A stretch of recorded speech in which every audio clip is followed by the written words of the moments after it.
Bonjour à tous. Donc aujourd'hui on va voir les vérités extérieures du véhicule C3.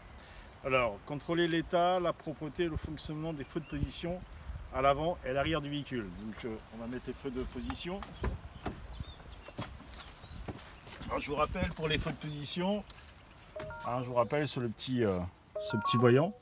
Donc on va contrôler l'état, la propreté et le fonctionnement des feux de position à l'avant. Donc on va vérifier s'ils sont propres. Donc avec le confinement, effectivement, j'ai passé juste un petit coup de jet d'eau. On ne peut pas aller laver ses véhicules. L'état, donc il n'est pas cassé, pas fissuré. Pas fissuré, pas cassé. Et ça fonctionne les deux. À l'arrière,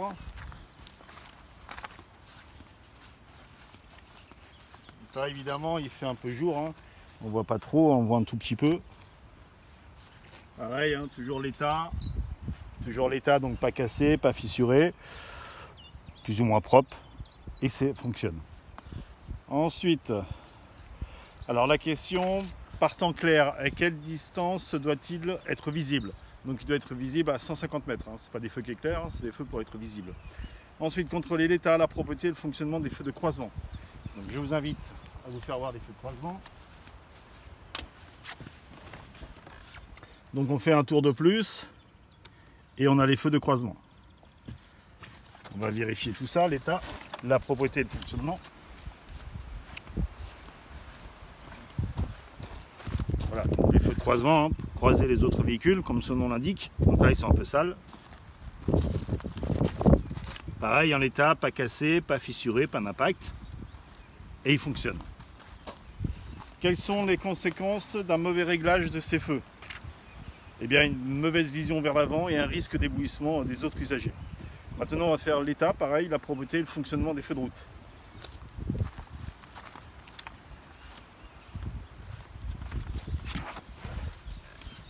Alors, je rappelle, feu de position, feu de croisement, et on clique vers soi pour avoir les feux de route. On peut les enlever, on refait pareil. Voilà. Voyons bleu. Feu de route. Toujours la même chose.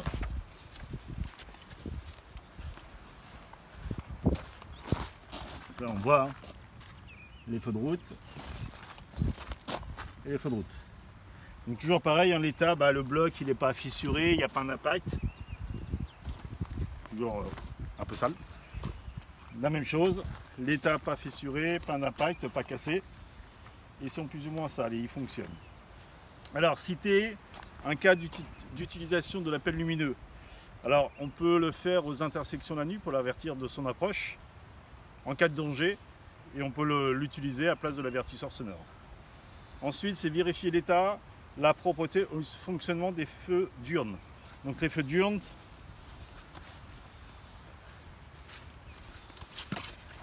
alors pour avoir les feux diurnes, il faut allumer la voiture, il faut mettre le moteur en marche.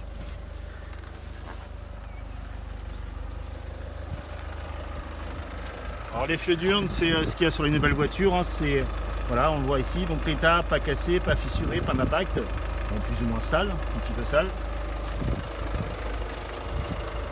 Pareil, voilà, il fonctionne bien sûr, pas cassé, pas fissuré, un peu sale.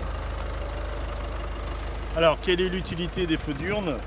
Donc c'est rendre le véhicule un peu plus visible le jour. Alors, ensuite, on va passer à l'état. On va contrôler l'état, la propreté et le fonctionnement de tous les clignotants côté trottoir. Donc là, évidemment, je suis sur la pelouse. Je vais mettre le clignotant de gauche.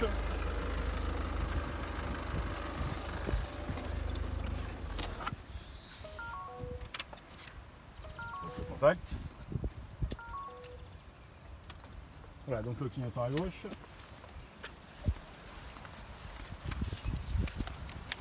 Alors toujours pareil. Donc toujours la même chose, l'état donc pas cassé, pas fissuré, donc plus ou moins propre.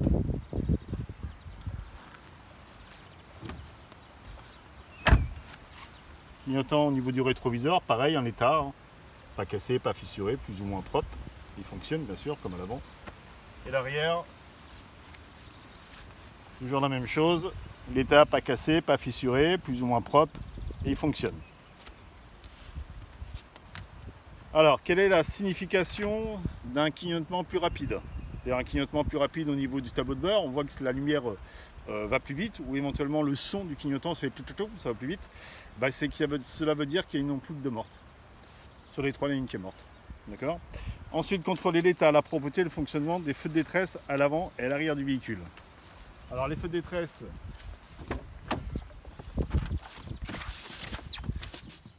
voilà, ce bouton.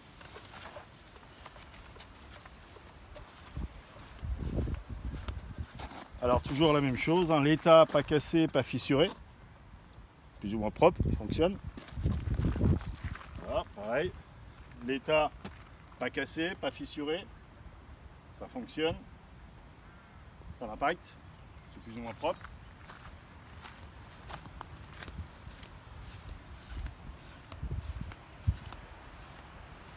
Là pareil, hein. Plus ou moins propre, l'état pas cassé, pas fissuré, pas d'impact. Pareil, pas cassé, pas fissuré, plus ou moins propre.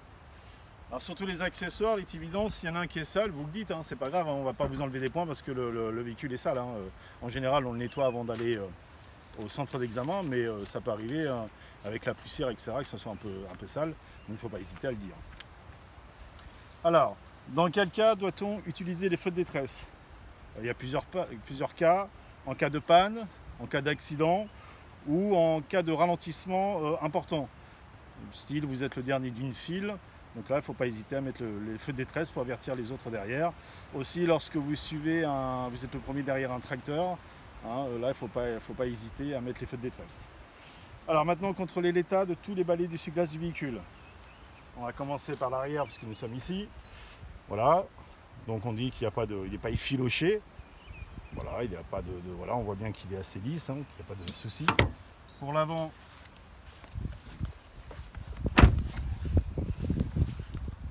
ça dépend des véhicules, mais il y en a qu'on peut carrément mettre l'essuie-glace comme ceci et faire ça, mais là on ne voit pas. Donc là c'est pareil, hein, il n'est pas effiloché. La même chose pour celui-ci, on lève. Hein. Voilà, et puis on dit qu'effectivement il n'est pas effiloché. On voit bien qu'il ne va pas gripper en fait. Alors, quel est le risque de circuler avec des balais d'essuie-glace défectueux? Bah, évidemment, s'ils sont défectueux, bon, on aura une mauvaise visibilité, ça va mal essuyer. En cas d'intempérie, tout simplement. En cas d'intempérie, il y aura une mauvaise visibilité. Alors, montrer où se situent les gicleurs de lave-glace avant. Donc, les gicleurs, c'est ici.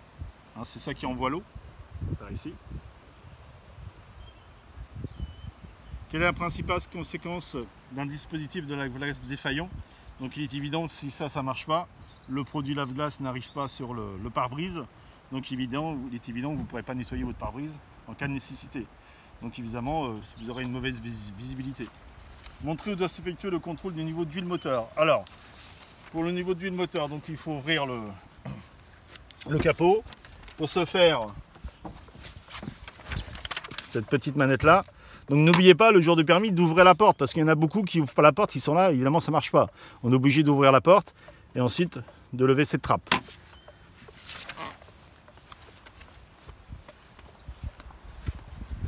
Ensuite, là-dessous, là, vous avez un petit crochet. Voilà, donc il faut bien lever le crochet et après lever Parce que si vous faites ça comme ceci, évidemment ça ne marche pas. Hein. Il faut lever, mais sans lever le capot. Voilà. Parce que si vous levez le capot en même temps, ça va rester croché. Après, vous mettez la petite barre là, à cet emplacement-là. Donc il y a juste à montrer où se situe le niveau d'huile. Hein. On ne demande pas de manipuler, etc. C'est juste à montrer. Donc le niveau d'huile, c'est ici. Quel est le principal risque d'un manque d'huile dans le moteur? Bah, un risque de détérioration ou de casse du moteur, éventuellement. S'il n'y a plus d'huile, ça craint, évidemment. Alors, le remplissage de l'huile moteur, maintenant, on doit montrer le remplissage de l'huile moteur. Voilà, donc on montre juste le bouchon, hein, on ne fait pas de manipulation. Quel est le risque d'un manque d'huile moteur? Bah, évidemment, pareil, il y a un risque de détérioration, de casse de moteur. Montrer où s'effectue le contrôle du niveau du liquide de frein. Donc là, vous avez le logo, hein, qui représente comme le frein à main avec le point d'exclamation. Pour ceux qui parlent anglais, évidemment, c'est marqué, brake, frein. Voilà, donc ça, c'est le liquide de frein. Pareil, hein, on montre... le niveau entre le mini maxi. Là vous voyez, je ne sais pas si vous allez voir, Là on voit c'est marqué Maxi. Là c'est marqué Maxi, il y a entre le Mini et le Maxi on doit être. Donc quelle est la conséquence d'un niveau insuffisant du liquide de frein? Bien évidemment on aura une perte d'efficacité du freinage. Ensuite, montrer où s'effectue le remplissage du liquide de refroidissement. Donc on appelle ça aussi un vase d'expansion. Donc liquide de refroidissement c'est ici, hein. Vous voyez il y a le logo là. Quel est le danger si on complète le niveau du liquide lorsque le moteur est chaud? Alors évidemment ça si c'est chaud vous ouvrez, ça risque de passer par-dessus, vous brûlez les mains. Bon là maintenant on peut le voir à travers, donc c'est un peu plus facile. Il fut un temps on ne voyait pas à travers, on était obligé d'ouvrir et de regarder. Là on voit à travers, donc c'est plus sympathique. Donc là vous avez le Mini et le Maxi. Donc évidemment si vous ouvrez, moteur chaud, il risque de brûlure, évidemment. Montrer où doit s'effectuer le remplissage du produit lave-glace. Donc là pareil, vous avez le logo. Hein. Pourquoi est-il préférable d'utiliser un liquide spécial en hiver? Donc évidemment c'est pour éviter que le liquide y gèle. Évidemment si le liquide y gèle, vous n'aurez pas de lave-glace. C'est pour ça qu'on ne met pas d'eau non plus. Alors ouvrez, refermez le capot, puis vérifiez sa bonne fermeture. Alors, on remet ça dans le clips là. Voilà, on met ça dans le truc jaune. Capot arrivé ici à peu près, vous lâchez. Et là on va vérifier sa bonne fermeture. Donc là effectivement il n'y a pas de souci. Alors en roulant, quel est le risque d'une mauvaise fermeture du capot? Alors, évidemment s'il y a une mauvaise fermeture du capot, il risque de s'ouvrir en roulant. Donc évidemment s'il s'ouvre en roulant, vous ne verrez rien, vous risquez un accident. C'est évident. Alors lorsque vous transportez un poids important dans le coffre, quelles sont les précautions à prendre en ce qui concerne les pneumatiques et l'éclairage avant? Donc là on va ouvrir et refermer le coffre. Donc pour ouvrir, vous avez une petite, ce petit bouton là. On va le refermer. Donc là, pareil, on vérifie qu'il est bien fermé. Donc on disait, lorsqu'on transporte un poids important dans le coffre, quelles sont les précautions à prendre en ce qui concerne les pneumatiques et l'éclairage avant? Donc évidemment, si vous mettez, votre voiture est là, vous mettez un poids important dans le coffre, la voiture va faire ça. Légèrement évidemment, j'exagère. Donc les feux vont éclairer le ciel, donc on va régler les feux pour les abaisser. Et les pneumatiques, on va faire un gonflage, on va les gonfler un peu plus. Alors le gonflage des pneus, il n'y a pas de souci. On l'avait vu sur les vérifs intérieurs pour régler les phares. On a ça pour abaisser les phares. Voilà, c'est cette petite manette. On l'avait vu sur les vérifs intérieurs. Montrer où doit s'effectuer le changement d'une ampoule à l'avant du véhicule. Donc on va ouvrir le capot.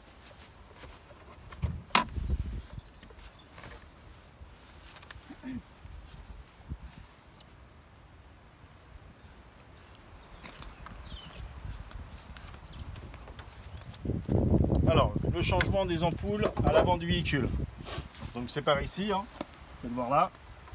Il y a plein d'accessoires, vous voyez, c'est tout ça là. Voilà, là. Par exemple. Voilà, pareil à la droite. Là. Voilà, il y a tout ça là. Là, etc. Alors, quelles sont les conséquences en cas de panne d'un feu de croisement? Donc évidemment, s'il n'y a qu'un feu qui marche, de nuit, à une forte nuit, vous risquez d'être confondu avec un deux roues et évidemment si vous avez qu'un feu, une mauvaise visibilité, c'est évident quoi. Montrer l'emplacement de la batterie du véhicule. Donc la batterie, la voici, cette batterie. Quelle est la solution en cas de panne de batterie pour démarrer le véhicule sans le déplacer? Donc évidemment on a les pinces, hein, ce qu'on appelle les pinces crocodiles. On branche une deuxième batterie, donc on va mettre le plus avec le plus sur l'autre batterie et le moins avec le moins sur l'autre batterie. Il faut bien mettre le plus avec le plus et le moins avec le moins. Indiquer où se situe la sécurité enfant sur l'une des portières à l'arrière du véhicule. On va refermer ça.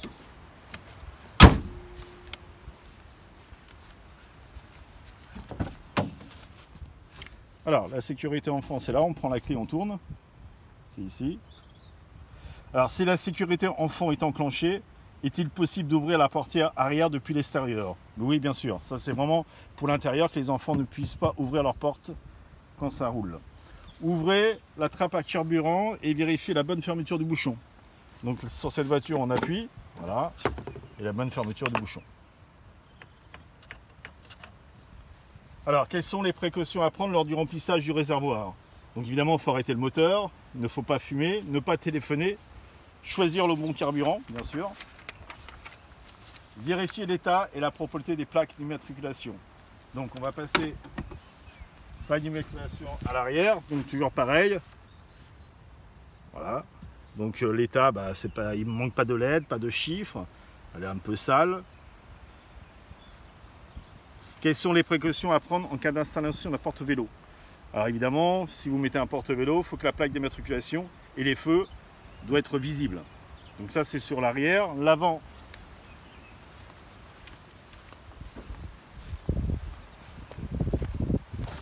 donc là pareil, il n'y a pas de chiffre, de lettres manquantes, elle est un peu sale. Voilà. Alors ouvrez et refermez le coffre, puis vérifiez sa bonne fermeture. Donc on recommence.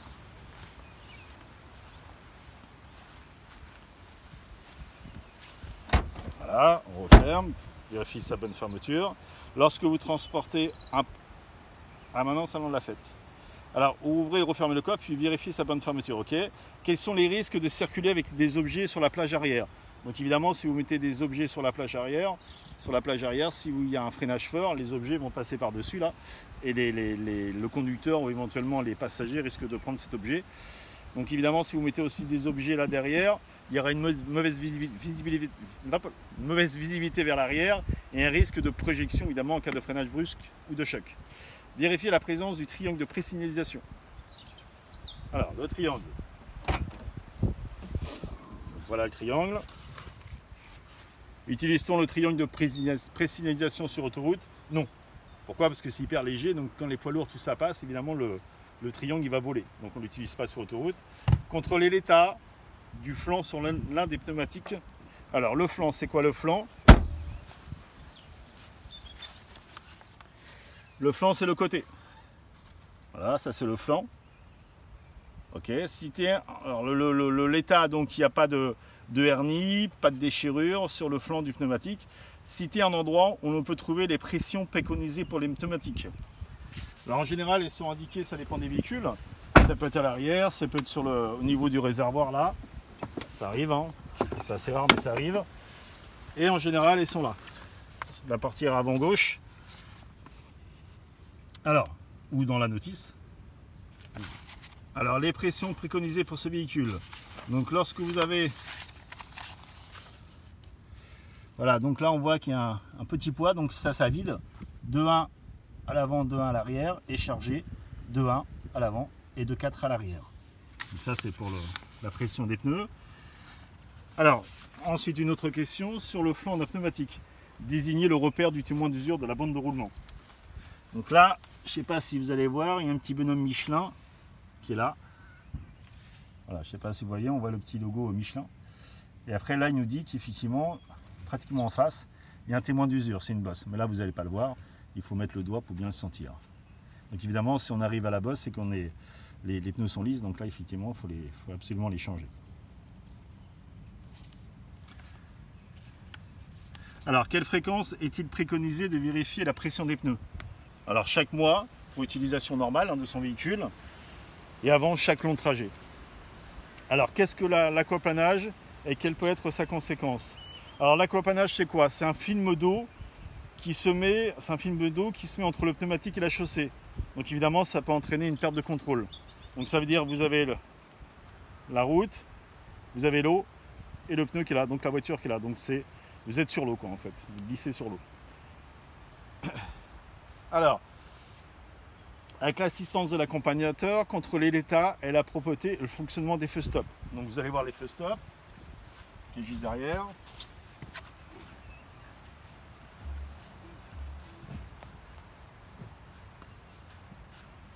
Il y en a 3. On voit plus ou moins. Voilà, vous voyez là-haut.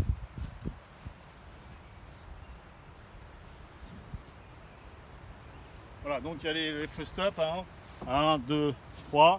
Donc toujours pareil, toujours l'état, donc pas cassé, pas fissuré, sont en bon état, pareil. Ils sont plus ou moins propres et ils fonctionnent. Quelle est la conséquence en cas de panne de feu stop? Donc évidemment, quand vous freinez, les feux stop ne s'allument pas.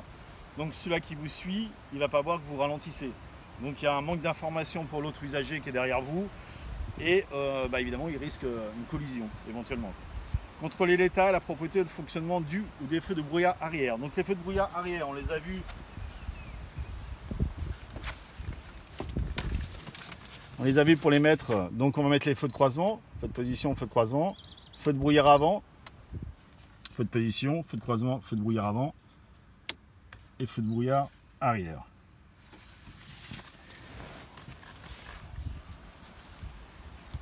Donc toujours pareil, hein, c'est l'état, la propreté, état, donc pas cassé, pas fissuré, propreté plus ou moins sale, et il fonctionne. Donc c'est 1 ou 2, tout dépend. Là sur ce véhicule, vous pouvez constater qu'il n'y a qu'un feu de brouillard arrière. Minimum 1. Alors on les utilise quand? Alors on utilise le feu de brouillard arrière, brouillard et neige, c'est tout. Rappelez-vous, faites BN, feu de brouillard arrière, BN, brouillard, neige. Ensuite, là maintenant, on va voir l'état, la propreté, le fonctionnement du ou des feux de recul. Donc je vais mettre les feux de recul, donc les feux de brouillard, les feux de recul arrière.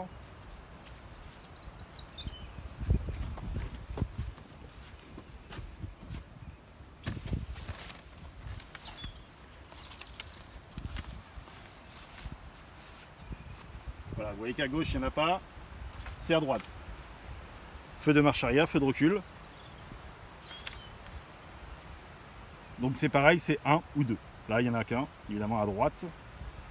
Alors l'état pareil, hein, pas cassé, pas fissuré, hein, c'est toujours la même chose, plus ou moins propre. Et il fonctionne. Donc il y a le feu de recul, il a deux utilités. Donc il éclaire la zone de recul la nuit et il avertit les autres usagers évidemment de la manœuvre qu'on va effectuer. Montrer où s'effectue le changement d'une ampoule à l'arrière du véhicule. Donc c'est sur les côtés là. Là on passe par là, à gauche là ou à droite là-bas. Alors quelles sont les conséquences en cas de panne d'un feu de position arrière? Évidemment, s'il y a un feu de position arrière qui ne marche pas, vous êtes mal vu par les autres et un risque de collision évidemment. Hein, la nuit, si vous avez qu'un feu de position à l'arrière, c'est pareil, on risque d'être confondu lorsque le véhicule est en pleine nuit avec un deux roues. Alors vérifiez l'état, la propreté des dispositifs réfléchissants. Alors les dispositifs réfléchissants, c'est tout ce qui est... C'est ce qu'on met un peu dans les rayons de vélo pour être vu. Hein, vous voyez, c'est tous les petits trucs là, notamment là. Pareil à droite, dispositif réfléchissant. Donc pareil, l'état, pas cassé, pas fissuré, plus ou moins propre. Quelle est l'utilité des dispositifs réfléchissants? Mais c'est rendre visible le véhicule la nuit. C'est-à-dire votre véhicule, quand il est stationné, le véhicule qui arrive, il va rétrofléchir, il va éclairer votre véhicule et ça va rétrofléchir. C'est comme les rayons, ce qu'on met dans les rayons de vélo, c'est exactement la même chose. Alors, vérifiez le fonctionnement et l'éclairage de la plaque d'immatriculation à l'arrière. Rallume les feux de position.